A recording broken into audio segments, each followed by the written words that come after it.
On Judgment Day, there will be good people in hell, not criminals, not evil people, good people. And they will be completely shocked because they were certain they were going in, not arrogantly, not rebellious, just very sure. Sure that their kindness counted, sure that their good life was enough, sure that God had seen everything and approved. And that certainty, that is the most dangerous place a human being can stand. There is a woman whose story shows exactly how this happens. Her name is Grace, 47 years old, a nurse, three children, widowed at 39. Everyone who knew Grace used the same word to describe her: good. She gave money to the homeless man outside the hospital every single Friday without fail. She organized the neighborhood food drive 3 years running. She visited her elderly neighbors when nobody else remembered them. She never gossiped, she never cheated, never intentionally hurt a single person in her life. She believed in God deeply. She talked to Him sometimes in the car before bed when things got hard. She just never found a church that felt right, too loud to pull political, too focused on money. She would find the right one maybe eventually. She didn't need a building to know God. God knew her heart.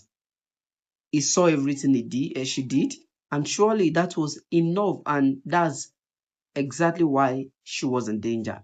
Because there is a verse in the Bible that would have completely shattered everything Grace believed. She didn't know it yet. The first time someone challenged her on this was at her sister's kitchen table. Her sister had become what Grace privately called one of those Christians, always talking about surrender, about repentance, about giving your life. Grace loved her sister, but she found this conversation exhausting. You don't understand.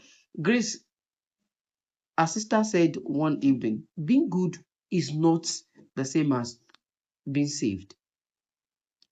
Grace smiled, patient, unmoved. I think God looked at the heart, she said, and my heart is right. Her sister didn't argue, she didn't push, she just said quietly, I hope so. I really hope so. Grace drove home that night, slightly irritated. She had spent 40 years being the most decent person she knew. And now someone was suggesting that that wasn't enough. The idea almost felt offensive. 6 months later, Grace was diagnosed aggressive, fast moving. That kind of word doctors used when there isn't much time left. You understand? And strangely, Grace was calm, calmer than everyone around her. She told her children, I've lived a good life. I have nothing to be afraid of. And she believed it completely. In the hospital, people came to pray with her, old friends, colleagues. Her sister came every single day. She would sit quietly in the corner and read a Bible, not preaching, not forcing anything, just reading. One afternoon, she read out loud, not a warning, just the passage of the day, Matthew 7, the Sermon on the Mount. Not everyone who say to me, Lord, Lord, will enter the kingdom of heaven, but only the one who does the will of my Father. Grace listened. Many will say to me on that day, Lord, Lord, did we not do many good things in your name? Grace shifted slightly in her bed. And then I will say to them plainly, her sister's voice slowed, I never knew you. Silence filled the room. Not you were not good enough. Not you didn't do enough. I never knew you. Her sister didn't explain. She didn't add anything. She just turned the page. But Grace didn't hear the next verse. She was still stuck on those four words. I never knew you, but you failed. Ha! Not I saw you, but you fell short. I never knew you because there is a difference between God knowing you and knowing about you and God knowing you. He knows about everyone. He created everyone. He sees everything everyone does. But knowing someone mean relationships, mean a relationship. Do you understand? Closeness connection surrender, a life actually given to Him. You can be the kindest person in your neighborhood and still be a stranger to God. You can give to every charity, help every person, harm no one, and still hear those words and never knew you. Because goodness is not the same as surrender.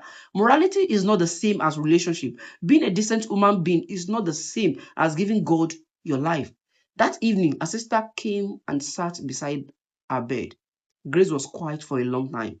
Then she said softly, all my life, I thought being good was the same as being right with God. Her sister held her hand. I never actually gave him anything. Grace continued, I just live well and assume he approved.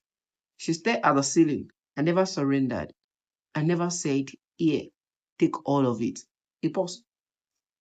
I never crossed the line. Then she turned her head. How do I do it now? Her voice broke slightly. Is it too late? Her sister shook her head. It's never too late until it is. That night, Grace prayed differently, not as a conversation, not as a routine, but as a surrender. Not God, I have been good, please accept me, but God, I have been wronged. I thought my goodness was enough. It never was. I don't need your approval. I need you. She died 11 days later. Her sister was holding her hand. And for the first time in 47 years, Grace was not relying on being good. She was relying on grace, not a stop right here. If you are watching this and you've been living like grace, not a bad life, a good life, but a life where your goodness is your confidence before God, instead of your surrendered, this is your moment. Because on that day, God will not ask you how kind you were. He will not ask how many people you helped. He will not ask if you were a good person, a good parent, a good neighbor, a good person alone. No. He will ask one thing. Did you know my son? Not knowing about him. Know him. And the answer to that question is not found in what you've done, but in whether you have ever truly given him your life, not later, not someday, right now. If you ever believed being good was enough, type I see it now. Let's see how many people are just realizing this today. And send this to one person you know, a good person who has never truly surrendered. Because the hardest people to reach are not the wicked, they are the good. Grace spent 47 years being good. She almost missed God completely. In 11 days, she found what 47 years of goodness could never give her. Not approval, relationship. On that day, don't be good alone. Be known. Thank you. Brother Peter cares.